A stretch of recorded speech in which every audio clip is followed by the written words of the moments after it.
What's up sa inyo mga kabayan? Magandang araw sa inyo. Eto, meron na naman tayong bibigyan ng reaksyon, no? Itong si Castro, mga kabayan, abay nasabi nito na okay lang daw mga kabayan na maging aktivista ang ating mga kabataan, no mga kabayan?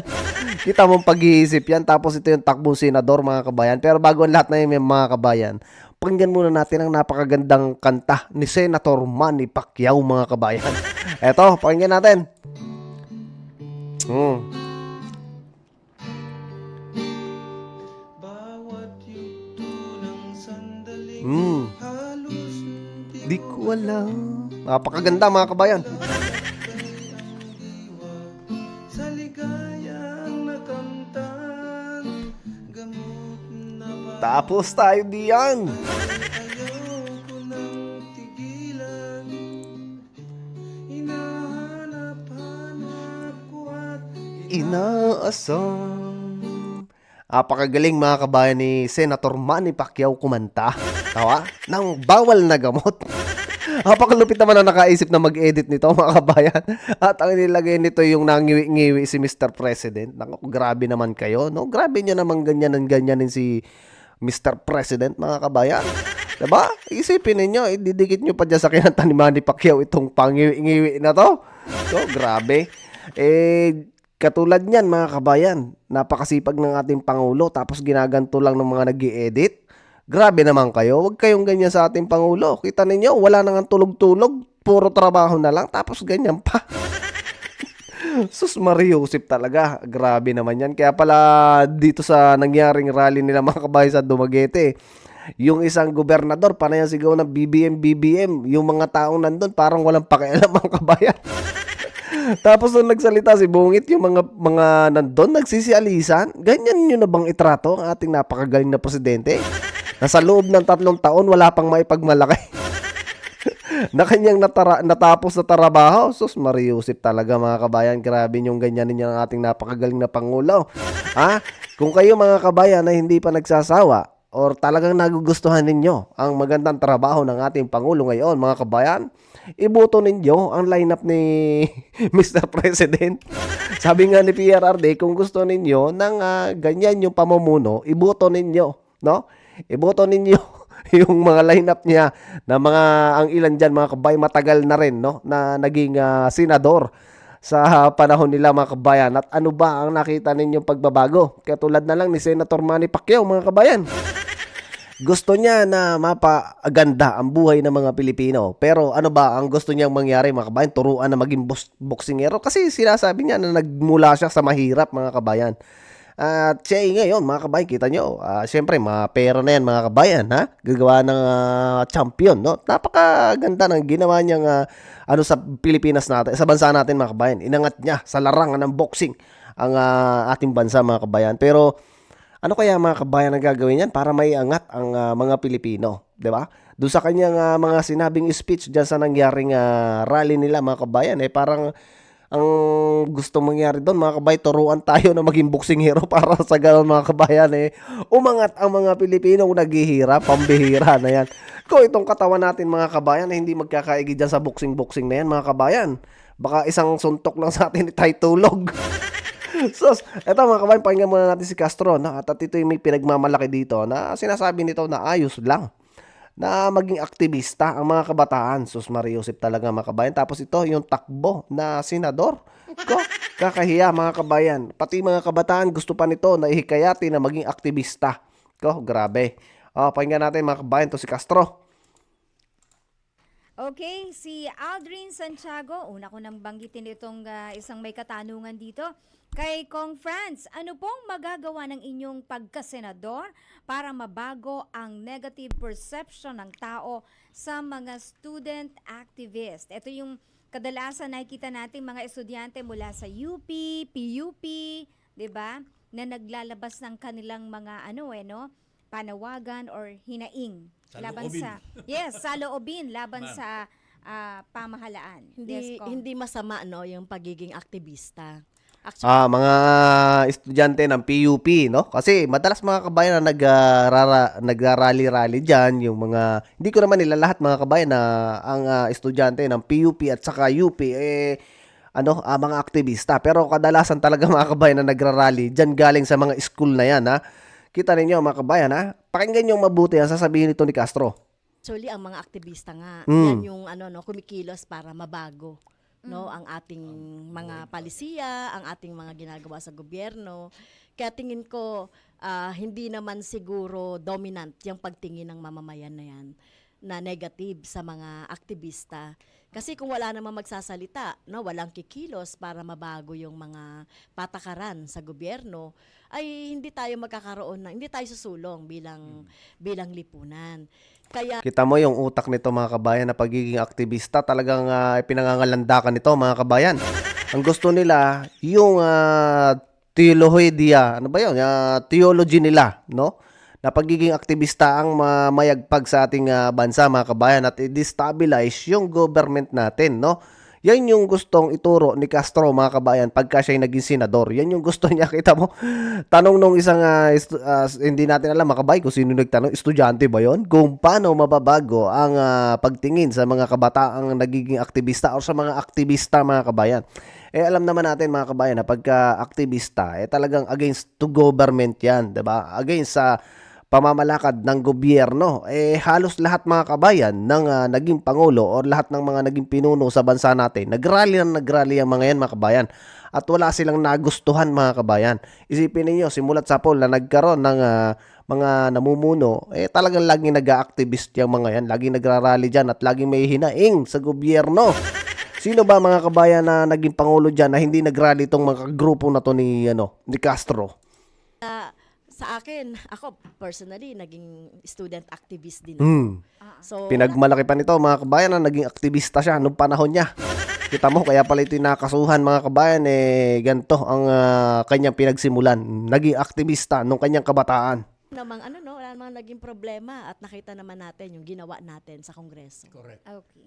Tsaka pagka At gusto pa niya mga kabayan na ito ang ituro sa mga kabataan. Ako mga kabataan ha. At tayo naman hindi pa ganun katandaan pero mas ahead ako sa inyo. Wag kayong maniniwala sa mga sinasabi na to ni Castro kasi mas maganda yung mag-aral tayo ng mabuti kung ano yung tinuturo ng mga teacher sa atin. Nang sa ganon maging maayos tayo sa buhay kaysa kayo mamundok. Nako, mahirap sa bundok mga kabayan. Ha? Kain kayo ng kamuti doon, naasawahin pa kayo ng mga leader ng mga to. Nako, pambihira. Kaya kayo mga kabataan, wag kayong mangangahas, ha? Wag kayong mangangahas na mauuto nitong mga to, mga kabataan. Nako, napakahirap, no? Dito mga kabayan, pakinggan muna natin itong mga sinabi dito ni Mr. President, no? Ni Bungit mga kabayan kasi may magandang talumpati na naman to dito mga kabayan. So pakinggan natin. Kailangan po natin sa Daming tao, oh. panahon na ito ay ang mga solusyon. Hindi po natin kailangan yung mga maiinit at maanghang na salita na wala namang kinalaman para sa kabubuti ng ating lipunan, sa ikabubuti. Parang mga kabayan to? Parang bungit versus bungit mga kabayan.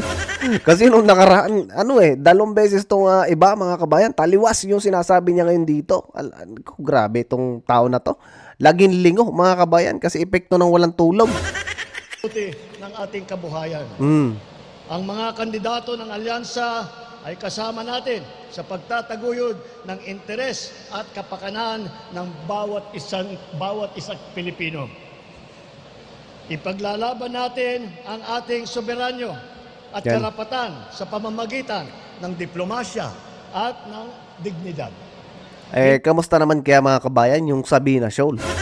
Yung Sabina Shoal mga kabayan, search ninyo, binakuran na rin ng China. Akala ko ba'y wala itong ipamimigay? At diplomasya mga kabayan, ano kaya ang diplomat na ginagawa nito mga kabayan? Nandyan nga tayo binubuli ng totoo ng Chinese. Diba? Sus! Hindi natin isusuko ni isang pulgada ng ating teritoryo at hindi tayo kailangan sumunod sa kahit na sino pa. Dahil ang Pilipino lang ang may karapatan na magkaroon, na gamitin at magkaroon ng hanap buhay. Kita mo mga kabayan pagka nagsisinungaling talaga, ganyan nauutal-utal, no? Nahihirapan mga kabayan magpaliwanag ito si Bungit. Kasi sa kanyang panahon mga kabayan, tapos isinisisi nitong mga lutanista sa dating administrasyon. Kita ninyo yung Sabina Shoal mga kabayan, kahit isearch ninyo, ang lalabas doon mga kabayan, nawala yun sa panahon nito ni Bungit mga kabayan. Ha? Tapos yung mga mangingisda, kaya hindi na makabalik mga kabayan dyan sa Scarborough, dyan sa pinangingisdaan nila, no? Eh dahil din dito kay Bungit mga kabayan. Nung namuno siya mga kabayan, yan, dyan na nagsimula na magkaloko-loko mga kabayan. Yung West Philippine Sea na yan. Kahit naman mga kabayan na pagbasihan ninyo nung panahon ni PRRD at saka panahon ngayon, eh talagang sa panahon nito mga kabayan nagkalit-litsi dyan sa West Philippine Sea na yan mga kabayan. So tuloy natin ang pagkasinungalingan nito. Sa ating teritoryo, Oh. hindi po ang mga dayuhan. Sa laban kontra naman sa krimen at sa droga, Oh. hindi natin kailangan dumaan sa madugong solusyon. Wala kaming paniniwala na ang solusyon sa droga at saka sa krimen ay pumatay ng libo-libo na Pilipino. Kita nyo mga kabayan ngayon ha? Ngayon, kaya talamak na naman mga kabayan, ganito nito, implement ang about dyan sa drugs na yan. Kita nyo mga kabayan, ang dami na naman na didiscover no na mga pagawaan o laboratory ng pinagbabawal na gamot. At kita ninyo, mga kabataan na ngayon mga kabayan ang nadadamay dyan sa pinagbabawal na yan, diba? Kita mo, dito yan mga kabayan, noon nalinis na ni PRRD yan. Ngayon, balik na naman mga kabayan ang mga tulunggis na durugista. May tamang paraan po para tiyakin ang kapayapaan at kaayusan. Yan po Kita ninyo mga kabayan ha, kahit ngayon, sinasabi mga kabayan na tumaas ang yung krimen no, sa ating bansa. Dahil din dito mga kabayan sa pamumuno na to ni Bungit. Ha? Ano pa mga kabayan ang mga kasinungalingan na sasabihin nito? Nako ay talagang may tuyo na maniniwala dito mga kabayan. Isipin ninyo ha, yan mga kabayan ay makikita ninyo sa mga statistics no na sinasabi no na tayo ay pang-ilan tayo mga kabayan sa Asia na pinakamataas ang crime rate mga kabayan. Hindi ko matandaan kung pang-ilan tayo mga kabayan pero tumaas no mga kabayan yung crime rate sa pamumuno nito ni Bungit. Ko? ay sa pamamagitan ng maayos na batas at epektibong pagpapatupad ng mga malalakas na suporta sa ating mga kapulisan at sa ating mga local government official. Sa ekonomiya naman, huwag po tayo na maliligaw. Hindi po natin kailangan na umasa sa illegal na mga industriya kagaya ng Pogo. Yung Pogo, ang nangyari, Pogo, pero ang naging pugad ito ng krimen at karahasan. Kaya po Paano mga kabayan hindi magkakaroon ng illegal ang Pogo? Paano mga kabayan? Napaka-weak kasi nito mga kabayan na mag-implement. Bakit nung panahon ni PRRD? No? Mga legal mga kabayan, mayroong mga prangkisa or may mga rehistro mga kabayan, yung mga Pogo-Pogo na yan at sumusunod mga kabayan. Kung wala yung Pogo na yan mga kabayan ng panahon ng pandemic, nako ay tapos tayong lahat mga kabayan, sigurado. Ito kasi mga kabayan, nagkanda litse-litse. Yung Pogo na yan, kita nyo, sa dami mga kabayan ang nawalan trabaho. Noon mga panahon mga kabayan ni PRRD, yung mga Pogo na yan, legal at nagbabayad mga kabayan ng tamang buwis at kumukuha ng mga tamang permit mga kabayan. Diba? Ngayon lang nagkanda legal yan kasi marami kasi mga kabayan na siguro, no? Yung nagsusulisit, no? Diyan sa mga Pogo-Pogo na yan. Ngayon siguro, hindi na sila makasulisit. Kaya ayan, terminated ang Pogo. Dapat nga, 'di ba? Kung talaga ipinagbabawal nila mga kabayan yung mga gambling niyan, dapat pati yung mga iba pang klase ng gambling, no? Tinitigil na rin, 'di ba? itigil na natin, marami po tayong ibang mas magandang pwedeng gawin para sa mabuting hanap buhay. Ang solusyon po ay tunay na trabaho, kabuhayan, suporta sa maliliit at sa lahat ng mga nangangailangan. Magkakaisa po tayo sa pagpili ng mga lider na tapat sa tungkulin. Buo ang panindigan at handang maglingkod para sa para sa taong bayan, para sa buong Pilipinas at ipaglalaban ang Pilipinas kahit saan sa buong mundo.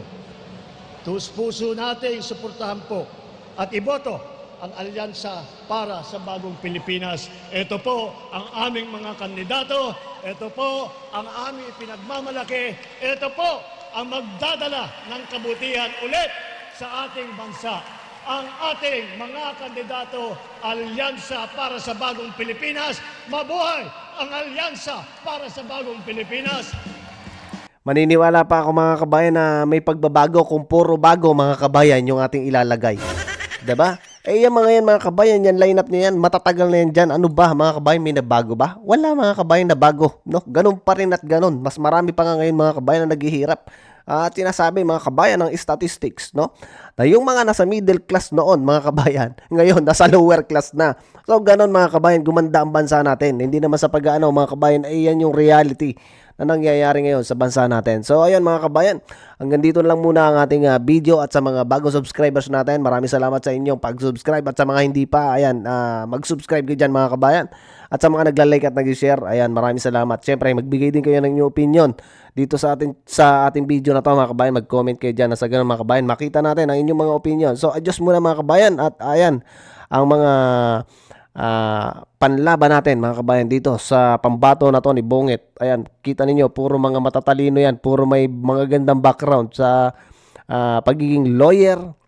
Yung iba dyan mga kabayan ay meron na talagang napatunayan sa ating mga Pilipino. So adjust muna sa inyo mga kabayan. See you sa susunod na video.